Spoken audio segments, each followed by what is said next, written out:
Welcome to the Dr. Melissa Show. This is our very first podcast. I'm your host. I'm a dentist and I graduated from Johns Hopkins University and finished up my graduate degree in Indiana University.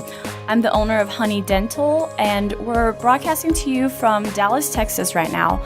I have my entire team with me right now and we want to kind of review a little bit about why we have this podcast and kind of lay down some of the background. Because we are a very unified group, we want to kind of share what makes us who we are as a group and a team. And a lot of our values revolve around health and happiness. And so that's the theme of our podcast is health and happiness. So today we want to kind of start off discussing happiness and what that is about and some of the ideas that inspire us. And hopefully some of the ideas that we share today may benefit you in your personal life or your work life. And so I kind of want to go around and have everybody introduce themselves. This is Dr. Melissa, and go ahead. I'm Taylor. I am one of Dr. Melissa's assistants. I'm Danae. I am front receptionist. I'm Del, and I help out with some of the social aspects of the business. And I'm Helen. I'm one of Dr. Santilli's lead assistants. And I'm Megan, and I also work the front and am kind of Dr. Santilli's personal assistant. So yeah, we have a full group right here.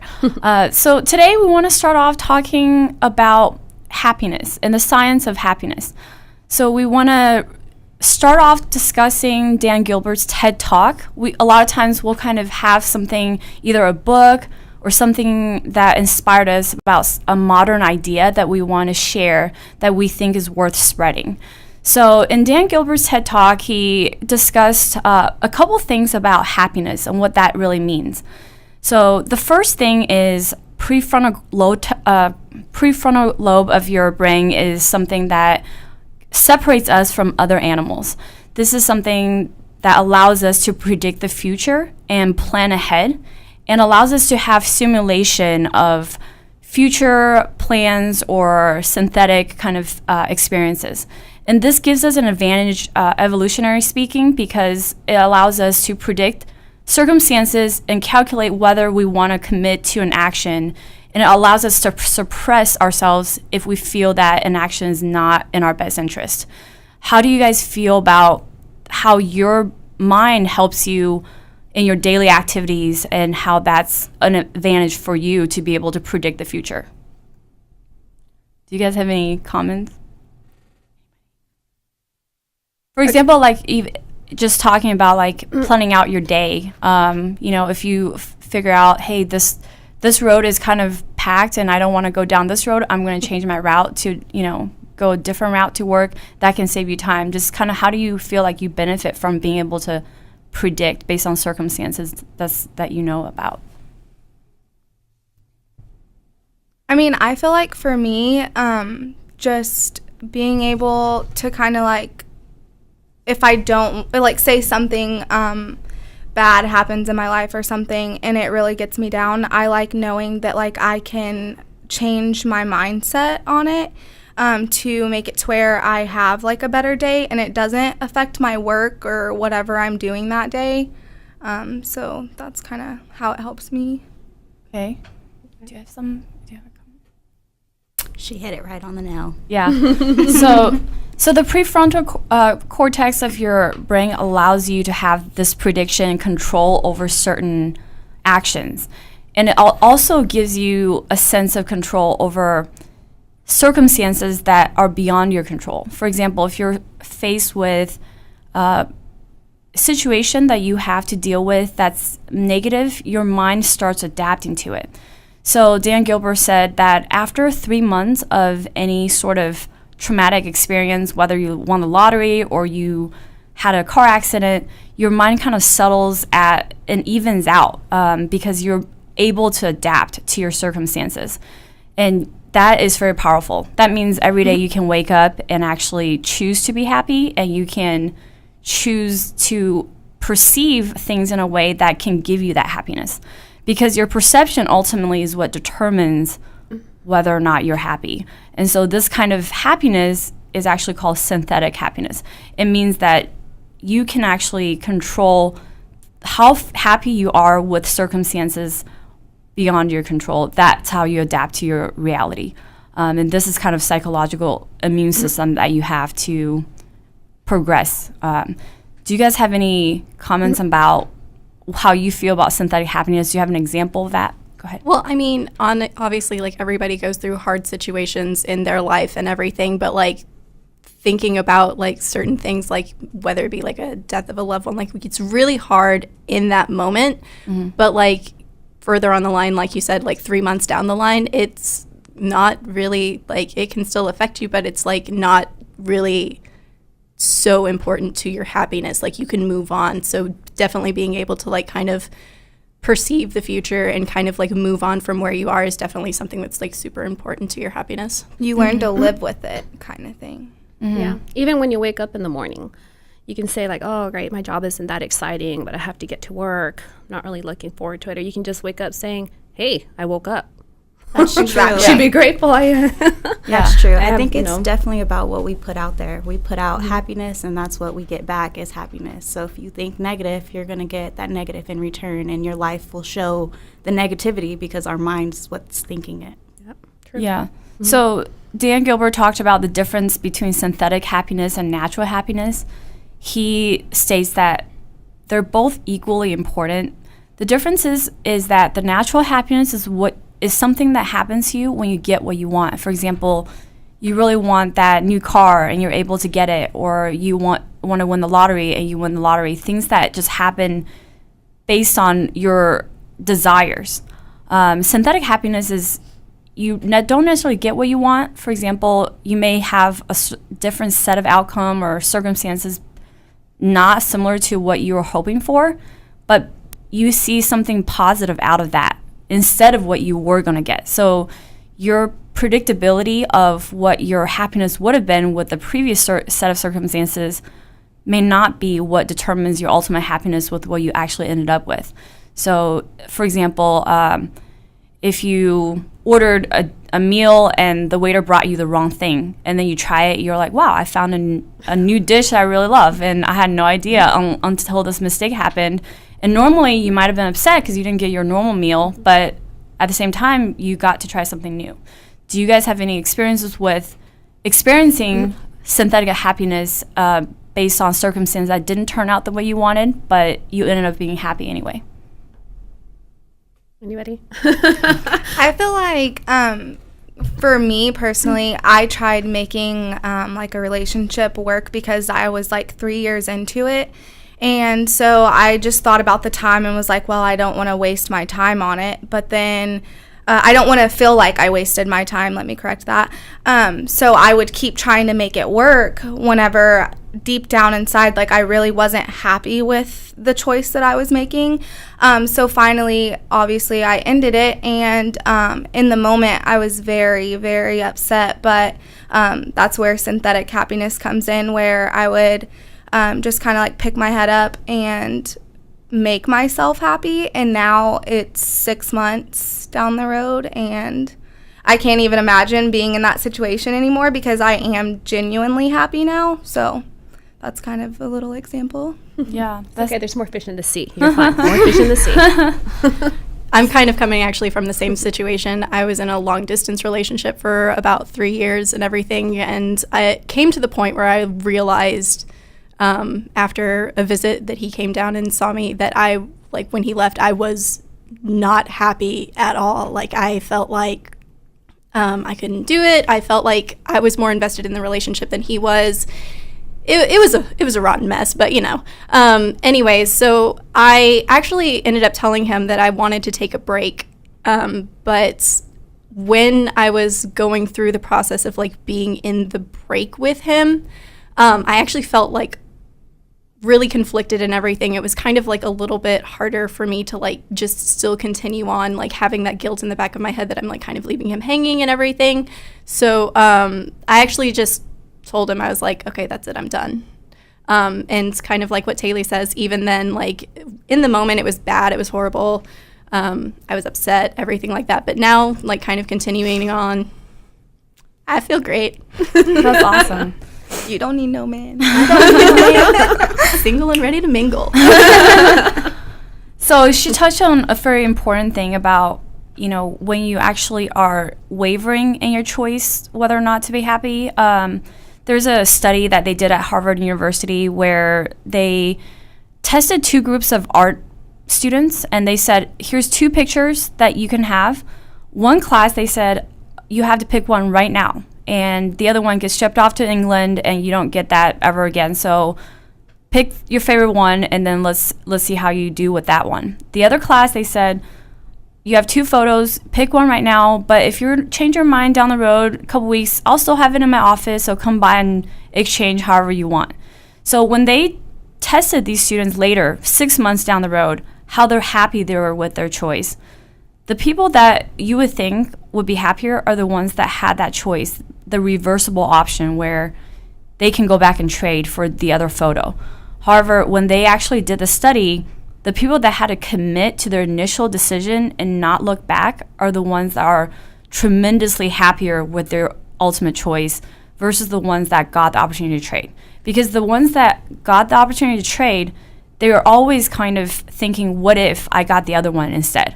So their mind is not able to adapt to the circumstances and move on, but their mind is still stuck in the kind of wavering process of trying to decide what to do.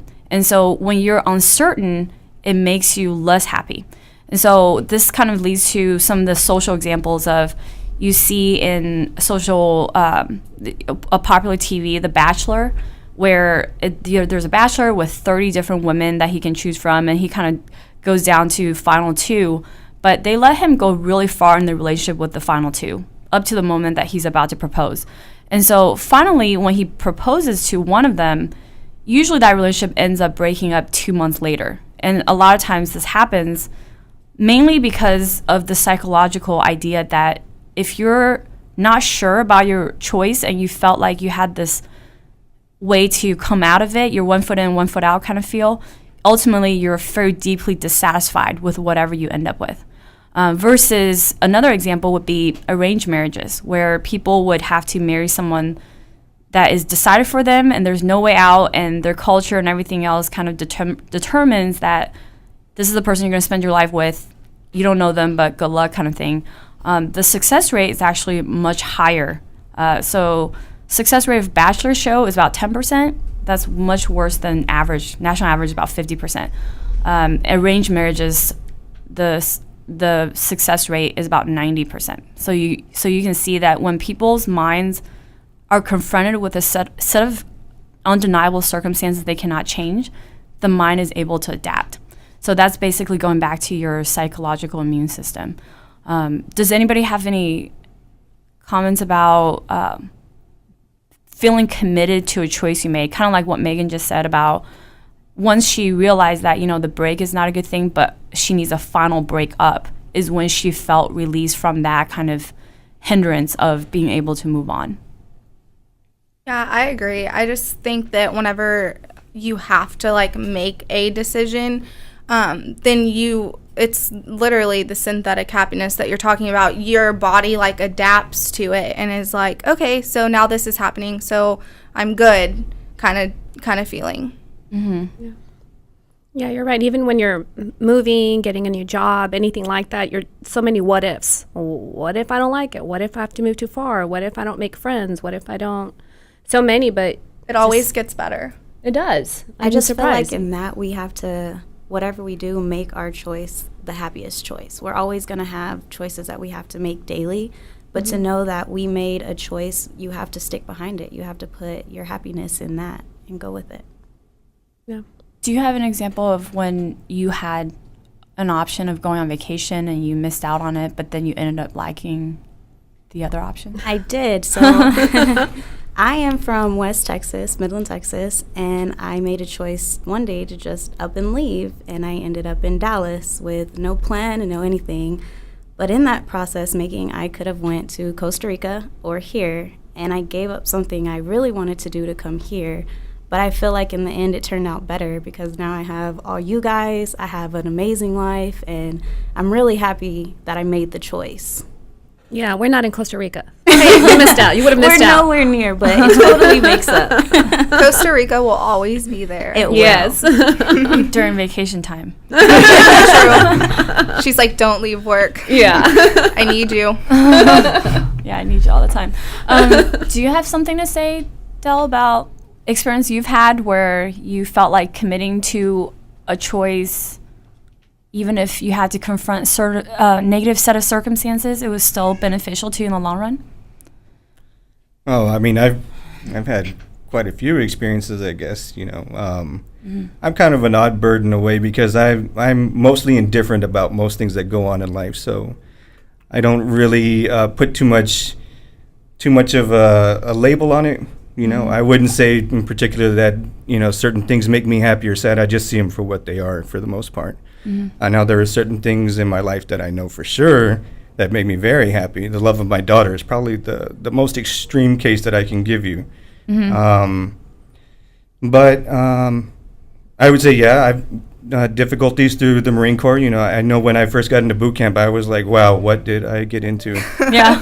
I was told the whole time, my family, they didn't really think that I could do it. I was, not capable. I had a lot of doubts, and it was very tough, psychologically challenging, physically challenging. I mean, it was really tough. But one of the things I had to keep reminding myself is that it was a decision that I made for myself, and I wanted to commit to it, and I really tried to make the most out of it at the time. And instead of trying to look at it like I've got 3 more months of this, I was looking at it like, make it through today. Just do what you got to do to make it through today. And, we'll go from there. And that's a good way to live, anyway. Yeah. Even if you're not having to go through something as extreme as that, just taking every day, one day at a time, because, one, you never know if you're promised tomorrow, but still, one day at a time, and I feel like you can be a lot happier. What's that saying? Take time to stop and smell the roses or something like that? Yeah.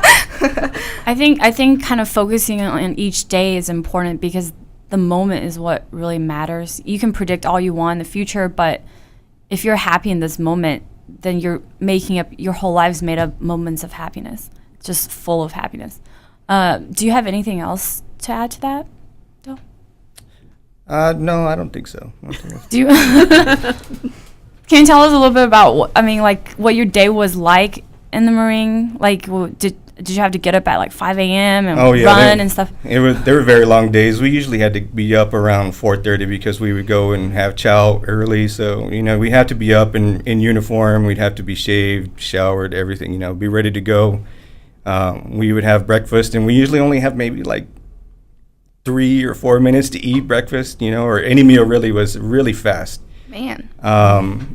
So you really had to get in there and get your food and get out, and it was very taxing physically. It was basically the whole day you're training physically, and you're very tired mentally, physically.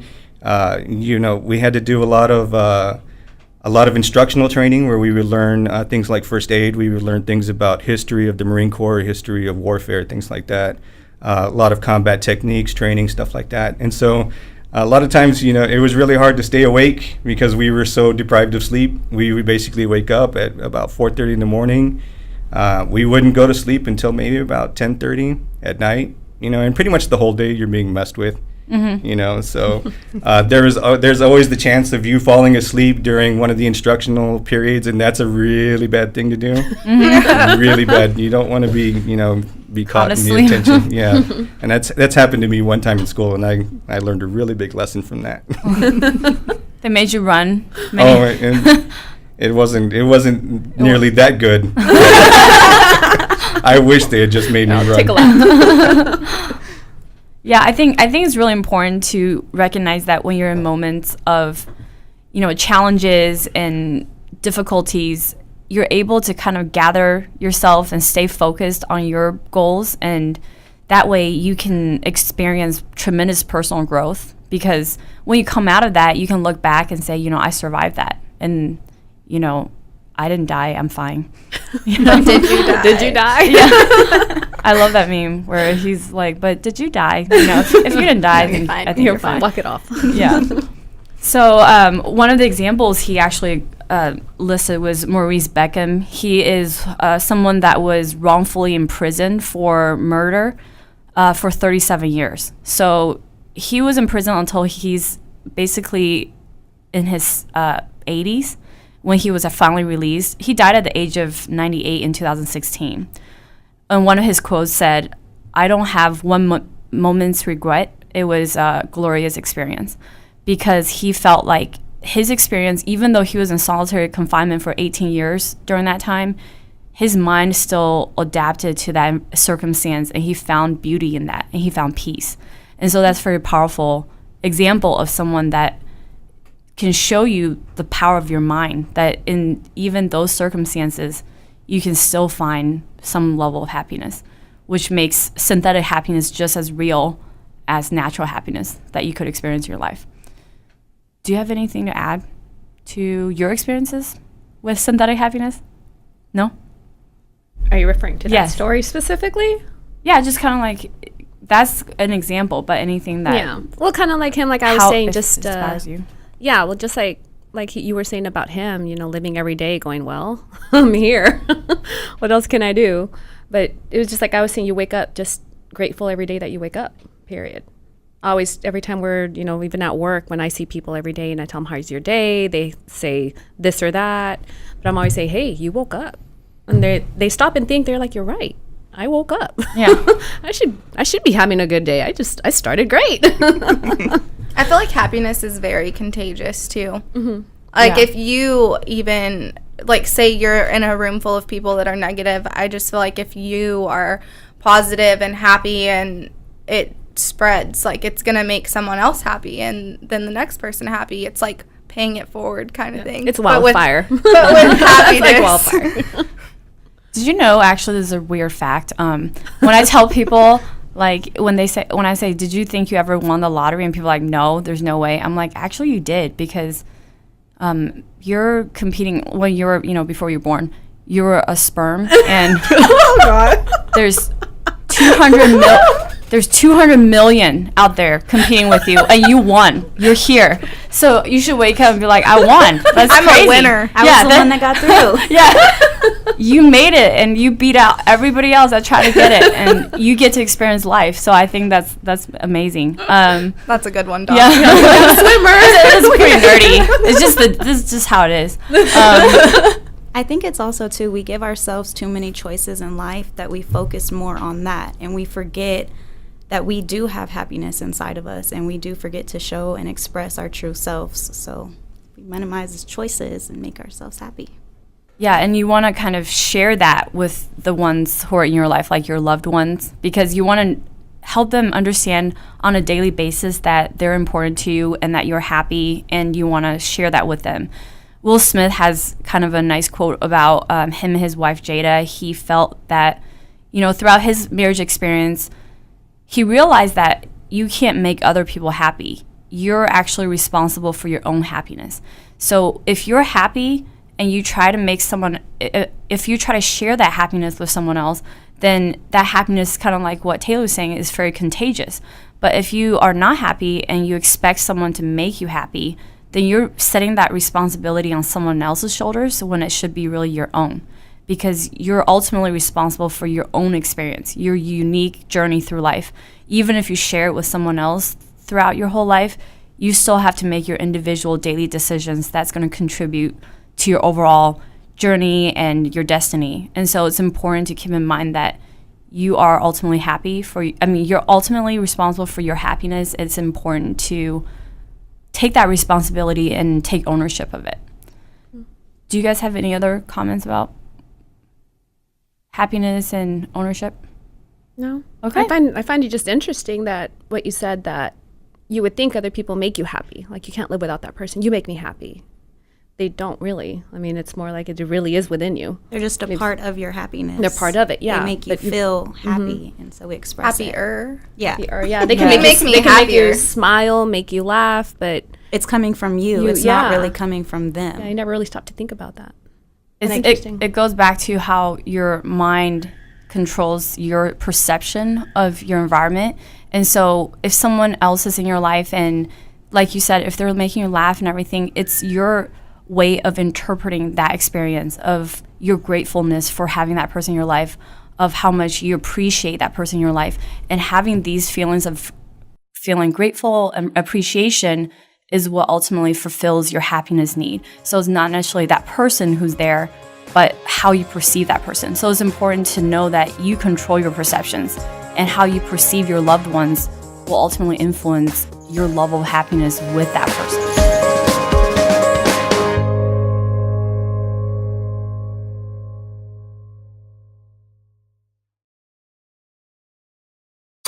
You're listening to RNCN, the digital destination for premium talk radio.